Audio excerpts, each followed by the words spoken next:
Pancho Olivera, Daniel Vilota, bienvenidos. ¿Cómo va? ¿Qué decís, ¿Bien? Carlos? Muy bien. Muy bien. 50 años del asesinato de Rucci. En su momento esto tuvo todo el aspecto de lo macabro, ¿no?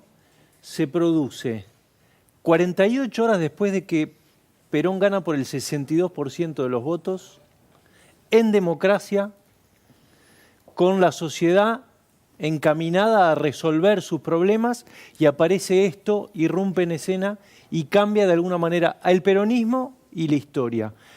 ¿Por qué es importante verlo hoy? Porque hay quienes dicen que ese viraje a la izquierda que hizo el peronismo con los Kirchner es lo que tiende a morir a partir de ahora, ¿no? Algunos piensan que antes, no sé, hoy hablaba con Julio Bárbaro, por ejemplo, que es el que Perón manda a través de las Tiri al entierro. Él en ese momento era muy joven, y él dice: los montoneros se meten en el peronismo a través del asesinato de Aramburu y salen del peronismo a través del asesinato de Rucci. Y esto es el camino equivocado que agarramos durante estos años, y a partir de ahora ya nos está perjudicando. Dice, fíjate que el peronismo hoy no se sabe bien qué es, dice Bárbaro, ¿no? Además, es muy actual porque hay una causa que no está resuelta, que tiene el hijo, que viene demorando, y la discusión es si esto es o no un crimen de lesa humanidad. ¿Quién tiene la causa? Ariel Lijo. ¿Se demora una causa en lo del hijo? En el 2012, él dice, esto tiene todos los indicios de que fueron los montoneros, pero no es un crimen de lesa humanidad porque no participó el Estado. Entonces prescribe.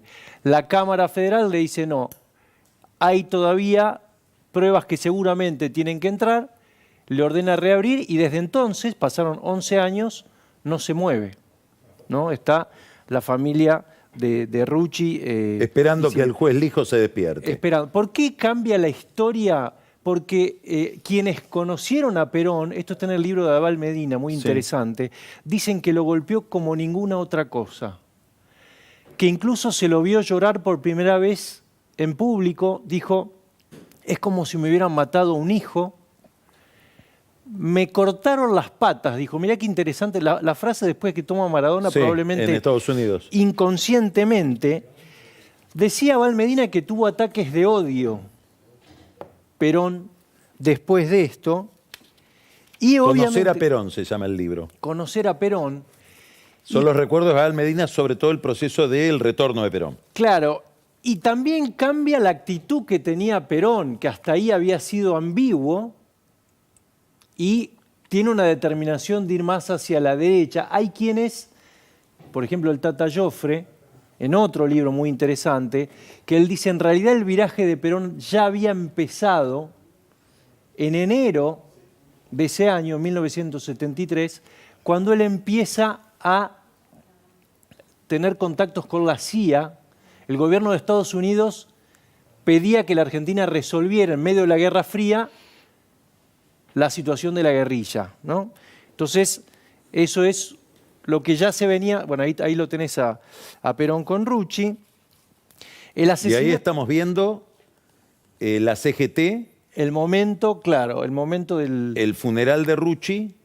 Claro. Y cuenta Abal Medina que él, que obviamente era hermano de un montonero tan calificado que participó del secuestro y del crimen de Aramburu, fue a ese velorio, y cuenta muy vívidamente cómo lo miraban, como diciendo, mirá, no sos muy bienvenido acá. Bueno, lo que dice Bárbaro es que Lastiri le dice a él, dice el general que vayan, para que quede claro que esto no es fruto de la interna peronista. Entonces, ¿qué quiere decir eso? Y porque en el momento no se sabía quién había sido el que lo había matado, si había sido Montonero, si había sido el ERP, si había sido FARC, si había sido la propia interna sindical. Él no se llevaba del todo bien con Lorenzo Miguel, él era metalúrgico. Entonces, Bárbaro y otros compañeros sondean a la izquierda peronista, lo vuelven a llamar a Lastiri y le dicen, señor presidente, bueno, expresidente, fueron ellos. Por eso hoy hay un grupo, Bárbaro dice que él habló con tres ex montoneros que admiten haber estado en el atentado. Incluso dice, uno de ellos dice que no se arrepiente. Vos hablaste con alguien que estaba con Rucci ese día. Claro, Contá exactamente. eso porque tenemos que ir terminando. Con Osvaldo Agosto, su jefe de prensa, que estaba en la casa de Flores, Avellaneda y Nazca, tomando mate con él y la mujer, Coca.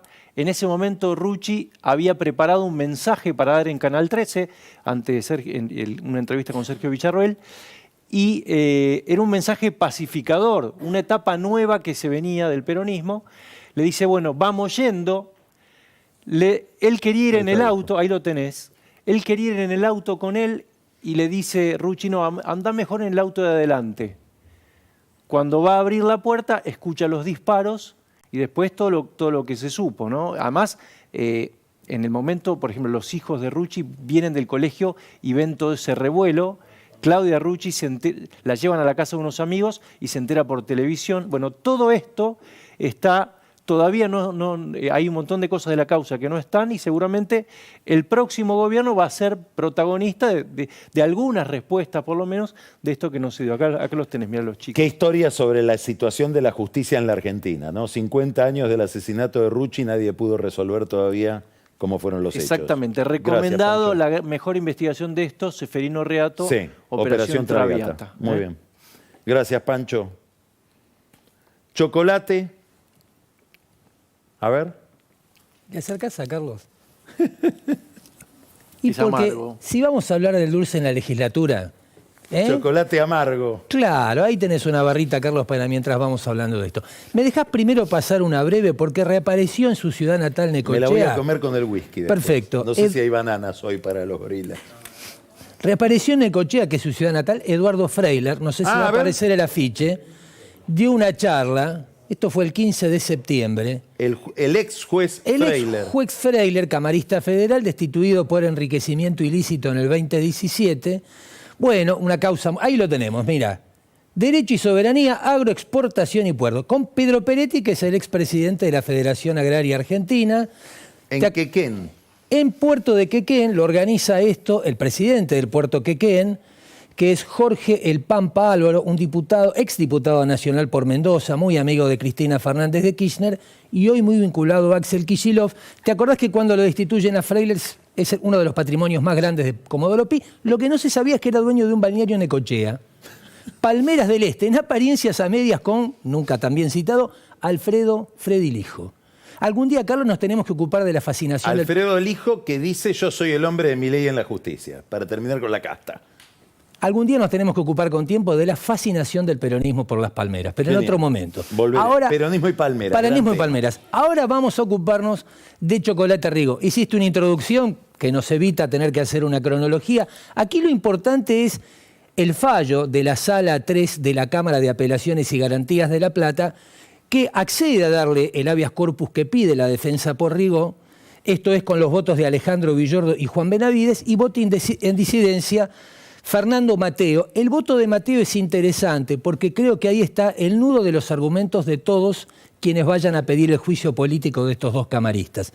Te añado como dato que la ONG Poder Ciudadano está definiendo cómo va a participar para pedir que esta causa sea reabierta. Porque es interesante, ahí lo vemos a Mateo y ahora vamos a ver sucesivamente, supongo, a Villordo y a Benavides. Mateo es el que vota...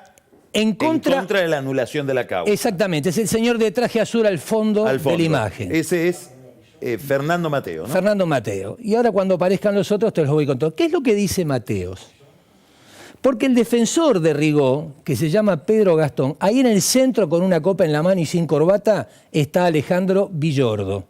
Ese es uno de los jueces... que votó a favor de la excarcelación. Correcto. ¿Sí? Y ahora va a aparecer el próximo, es Juan Benavides. Que es el autor del voto. Que es el autor del voto. Este es el autor del voto. Este es el autor del voto. ¿Qué es lo interesante de lo que dice Mateo? Al que se suma después Villordo, dice, adhiero a lo que dice Benavides. Exactamente, él es el redactor del voto. ¿Qué es lo interesante de lo que dice Mateo? Primero, no podemos resolver un habeas corpus en la Cámara cuando lo que debió hacer el abogado defensor, primero, es apelar la denegación de la excarcelación, porque cuando la defensa se presenta ante Atencio, a pedido de la fiscal, Atencio deniega que sea excarcelado, porque aparentemente ese hecho podría determinar que Rigau entorpeciera la causa. Es decir, lo primero que tenía que hacer el defensor es apelar la excarcelación. Pero fue directamente a la Cámara. Claro. Segundo que tenía que hacer, si le denegaba el juez la apelación, ahí presentarle el habeas corpus al juez. Claro, Y Atencio. quiere decir que todos los vicios de procedimiento están en la defensa. Es que estaba muy apurado porque había que Claro. liberarlo rápido a Chocolate a ver si empezaba a hablar. O se derretía, sí. Dato interesantísimo, ¿quién es el abogado de Rigau? Se llama no sé. Pedro Gascón Sí. y pertenece al estudio más prestigioso y uno de los más caros de la ciudad de La Plata. Se ve que Rigau de las 48 tarjetas tenía lo suficiente para pagarle a don Pedro Gascón. Esto es muy interesante Ahí lo porque tenemos a Rigau. ahí lo tenemos a Rigau. Por supuesto, en este apuro nacen un mar de versiones, en el apuro por liberarlo a Rigau. Y es quien incidió, aparentemente, en el voto de estos dos camaristas. Vos citaste a Raúl Pérez, también hablé con Pérez, desmiente cualquier participación, pero la verdad es que Pérez es casi el canciller de Massa hacia adentro del peronismo, hacia la legislatura y hacia la justicia. Y algunas versiones se insisten en que la semana pasada lo vieron entrar varias veces a la sala 3 de la Cámara de Garantías. Ese participación de Pérez tendría que ver sobre Villordo, que fue designado juez en el 2009. Pérez es el canoso. Exactamente al lado de Massa. Villordo fue designado juez el mismo año que Pérez integraba el Consejo de la Magistratura bonaerense. Y el otro voto, aparentemente, ahí hay una cuestión dividida sobre Benavides, que fue designado juez en 2021, en uno de los pocos acuerdos del Senado entre Unión por la Patria y Juntos. Entonces, ahí las versiones difieren. Algunos creen que fue Julia Lac, el que incidió, actual ministro de Justicia, y otros hablan de Gustavo Ferrari, ¿sí?, ex ministro de Vidal. Y sobre todo de un asesor que tenía el Ministerio de Justicia que se llama Enrique Sarabí O'Keefe. ¿Por qué esto? Porque esta misma sala evitó que la causa donde Daniel Scioli estaba acusado por negociaciones incompatibles con la función pública pasara a juicio oral y público. Estas son las versiones que rodean en el momento que todo esto focalizado en el Frente Renovador va apareciendo nuevos personajes. Se empieza a hablar como el hombre de las efectividades conducentes en la Cámara de Diputados es Sergio Errecalde, secretario de modernización de la Cámara de Diputados. Interesante que pueda meter alguna modernización don Errecalde y esto no pase, ¿no? Este Recalde llega a la Cámara con Eduardo Cerniul, es decir, cuando Cerniul era secretario legislativo. Reemplazarlo a Chocolate por un robot o algo así. Claro, o una máquina expendedora, que todo sea más limpio. Bueno, esto es lo que se está hablando hoy en La Plata. Carlos, por supuesto, me recuerda 2 libros del Tata Llobre. Nadie fue, fuimos todos. Excelentes los 2 informes. Gracias, Pancho. Gracias, Daniel. Nos vamos ya a la pausa y venimos enseguida con Ani Parraguirre. ¿Cuánto de corazón y cuánto de racionalidad tiene que tener una campaña? Y Camila Perochena. ¿Quiénes son los vicepresidentes? ¿Qué rol juegan a lo largo de la historia argentina? Y después, quédese al whisky, que traemos muchísima información, pero sobre todo la elección del general. Ya volvemos.